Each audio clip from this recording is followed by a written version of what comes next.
दोस्तों, गौतम बुद्ध के जीवन से जुड़ी हुई एक छोटी सी कहानी जो आपको बताएगी कि वास्तव में बुद्धिमान कौन है और कैसे बने। बुद्धिमान कैसे बने, यह एक रोचक और महत्वपूर्ण सवाल है जो हर किसी के मन में उठता है। यहाँ हम इस विषय पर गहराई से विचार करेंगे।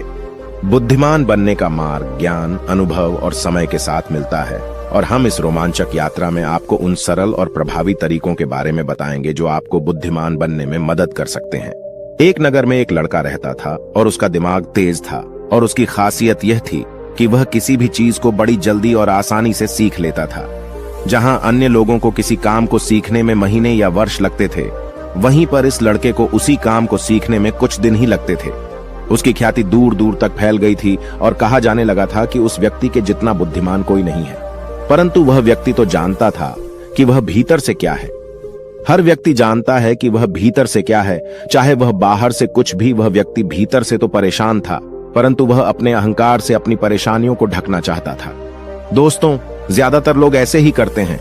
वह व्यक्ति अपनी प्रसिद्धि को और बढ़ाने के लिए तरह तरह के काम सीख रहा था।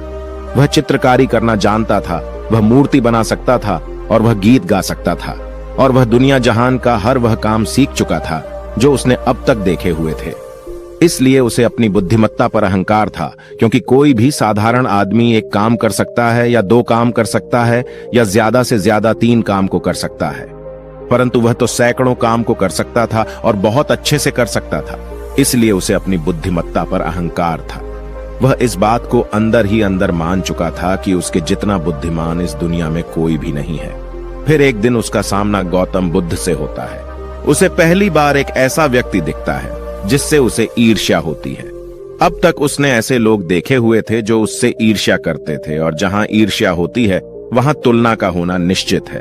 वह व्यक्ति अपनी तुलना गौतम बुद्ध के साथ करना शुरू कर देता है।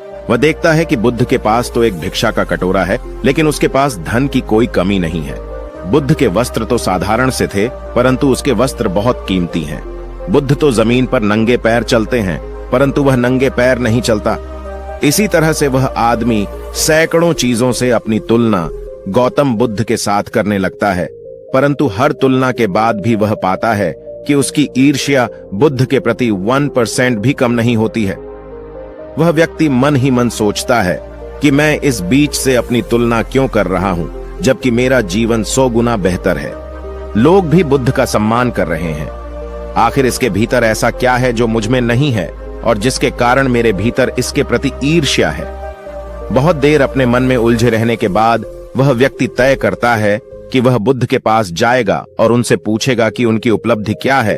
वह व्यक्ति अपने सेवकों के साथ बुद्ध के पास जाता है और उनसे कहता है कि मैं इस इलाके का सबसे बुद्धिमान व्यक्ति हूं, और आप अपने आसपास जो भी देख रहे हैं मैं वह सब काम करना जानता हूं। किसी भी कार्य को सीखने में मुझे बहुत ही कम समय लगता है। सभी लोग मेरा सम्मान करते हैं, परंतु इस सब के बाद भी मेरे भीतर आपके लिए ईर्ष्या है। मैं यह जानना चाहता हूं कि आपकी उपलब्धि क्या है। ये सब लोग आपका आदर सम्मान क्यों कर रहे हैं। इसके बाद बुद्ध कहते हैं कि वैसे तो मेरी कोई उपलब्धि नहीं है, परंतु तुम कह सकते हो कि मेरी एक उपलब्धि है। वह व्यक्ति पूछता है कि क्या मैं जान सकता हूं। तो फिर बुद्ध कहते हैं कि मेरी एक उपलब्धि है कि मैं सभी उपलब्धियों को छोड़ चुका हूं। वह व्यक्ति बुद्ध से पूछता है कि मतलब मैं कुछ समझा नहीं। बुद्ध उस व्यक्ति से कहते हैं कि क्या तुम्हें प्रशंसा अच्छी लगती है। वह व्यक्ति कहता है कि प्रशंसा तो सभी को अच्छी लगती है। उसके बाद बुद्ध व्यक्ति से कहते हैं कि क्या तुम्हें निंदा अच्छी लगती है। वह व्यक्ति कहता है कि भला इस दुनिया में कौन है जिसे अपनी निंदा अच्छी लगी है।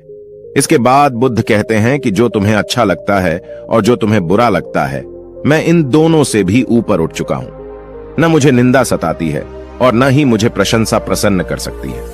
बस यही अंतर है तुम में और मुझ में। और उसके बाद वह व्यक्ति बुद्ध से कहता है कि परंतु यह कैसे संभव।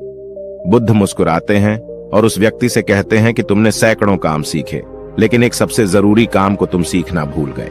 वह व्यक्ति बुद्ध से पूछता है कि कौन सा काम बुद्ध। बुद्ध कहते हैं कि अपने मन को नियंत्रण करना क्या तुम्हें आता है। बुद्ध की बात सुन वह व्यक्ति समझ जाता है कि ईर्ष्या का यही कारण था। उसके बाद बुद्ध कहते हैं कि जिस व्यक्ति ने सारे जगत को जीत लिया लेकिन अपने मन को नहीं जीता, उसने कुछ भी नहीं जीता, और जिसने अपने मन को जीता परंतु अपना सब कुछ गंवा दिया, फिर भी उसने सब कुछ जीत लिया, क्योंकि वास्तव में बुद्धिमान व्यक्ति वही है जो अपने मन का शासक है, वह नहीं जो अपने मन का गुलाम है।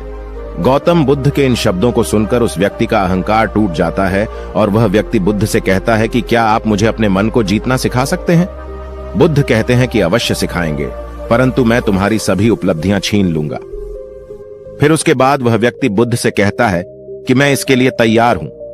उस दिन से वह व्यक्ति ध्यान करना शुरू कर देता है, क्योंकि ध्यान ही वह तरीका है जिससे आप अपने मन को अपने वश में कर सकते हैं। अपने मन को अपने वश में इस तरीके से कर सकते हैं। अगले वीडियो में हम इसी के बारे में बात करने वाले हैं। ज्ञानी वही है जो सच्चे मित्र को कभी नहीं छोड़ता। एक समझदार व्यक्ति वह है जो दूसरों के गुणों और विशेषताओं को देखता है और उनसे सीखता है, न कि दूसरों से तुलना या ईर्ष्या करता है। मूर्ख व्यक्ति अपने क्रोध को जोर से प्रकट करता है, लेकिन बुद्धिमान शांति से उसे वश में करता है। एक मूर्ख व्यक्ति खुद को ज्ञानी समझता है। बुद्धिमान वह है जो वर्तमान को ठीक प्रकार से समझे और परिस्थितियों के अनुसार आचरण करे। अपने अतीत को याद रखकर हम बुद्धिमान नहीं हो जाते, बल्कि अपने भविष्य की जिम्मेदारियों को समझकर हम बुद्धिमान होते हैं। जो व्यक्ति विवेक के नियम को तो सीख लेता है, पर उन्हें अपने जीवन में नहीं उतारता, वह ठीक उसी किसान की तरह है जिसने अपने खेत में मेहनत तो की पर बीज बोए ही नहीं। दोस्तों, इस वीडियो में बने रहने के लिए आपका बहुत बहुत आभार।